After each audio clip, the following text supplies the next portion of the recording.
ஒரு நுட்பமான பேருண்மையை சொல்லிவிட்டு போகட்டுமா? பெரிய விஷயம் நான் சொல்றது. உங்க பையனோ பொண்ணோ நீங்க எது சொன்னாலும் கேட்க மாட்டான். கேட்கறானா? கேட்கறாளா? கேட்கறது இல்லையா சார்? உங்க அப்பா இப்படிதான் சார் தலையாட்டினார்.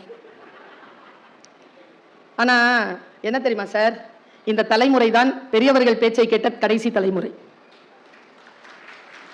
இன்னும் சோகம் என்ன தெரியுமா, முதல் தலைமுறையின் எதுனா இப்போ இருக்கக்கூடிய ஃப்ரெஷ் ஜெனரேஷனுடைய பேச்சை கேட்க தொடங்கி இருக்கக்கூடிய ஃபர்ஸ்ட் ஜெனரேஷன் நாம தான். எங்க அம்மாலாம் என் பேச்சை கேட்கவே கேட்க மாட்டாங்க வசந்த் சார். பசிச்சு கிடந்தாலும் சாரி சொன்னாதான் சோறு. உயிரா மானமா, சரி பரவாயில்ல உயிரோட இருக்கும் போது தான் மானத்தை பத்தி பேச முடியும்னு 3 வேளைக்கு அப்புறமா முடிவு பண்ணி போய் அம்மாட்ட சாரி சொல்லி சோறு வாங்கி சாப்பிட்டுருக்கேன். என் பையனை அப்படி செய்ய முடியலையே என்னால. ஏன்னா எங்க அம்மாவுக்கு எனக்கு ஒரு அண்ணன், ஒரு அக்கா, ஒரு தம்பி, ஒரு தங்கச்சி. எனக்கு ஒண்ணே ஒண்ணு. சிக்கி கொண்டோமா? பெரிய விஷயத்தை சொல்றேன். எங்கே இருக்கிறோமோ, தமிழ்நாடு அரசு சொல்லுதுங்க நிறைய குழந்தைகளை பெற்றுக்கொள்ளுங்கள்னு. இதே அரசாங்கம் தான் ஒரு 60 வருஷத்துக்கு முன்னால முக்கோணம் போட்டு சோரெல்லாம் ஒட்டுச்சு. நாம் இருவர் நமக்கு இருவர். அப்புறமா வந்தாங்க நாம் இருவர் நமக்கு ஒருவர். பசங்க பார்த்தாங்க நாம் தான் இருவர், நமக்கு எதற்கு இன்னொருவர்.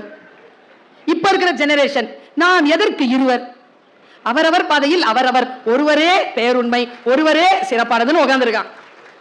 நிறுவனம் கட்டமைப்பு குலைகிறதா?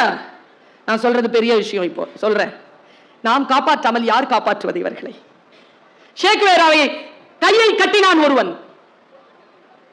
தூக்கில் போடுவதற்கு முன்னால் அவன் கை கட்ட பொழுது கையை கட்டிய அந்த இளைஞனை பார்த்து ஷேக்வேரா இப்படி சொன்னான், உனக்காகவும் சேர்த்துதானடா போராடினேன்.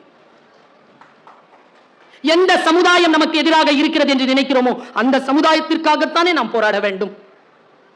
நினைச்சு பாருங்க, நானும் ரீல்ஸ் பார்த்துக்கிட்டே இருந்தேன்.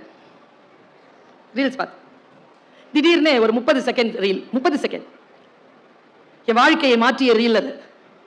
அது ரீல்னு சொல்ல முடியாது, ரியல். REEL இல்ல, REAL, ரியல். ஒரு வெள்ள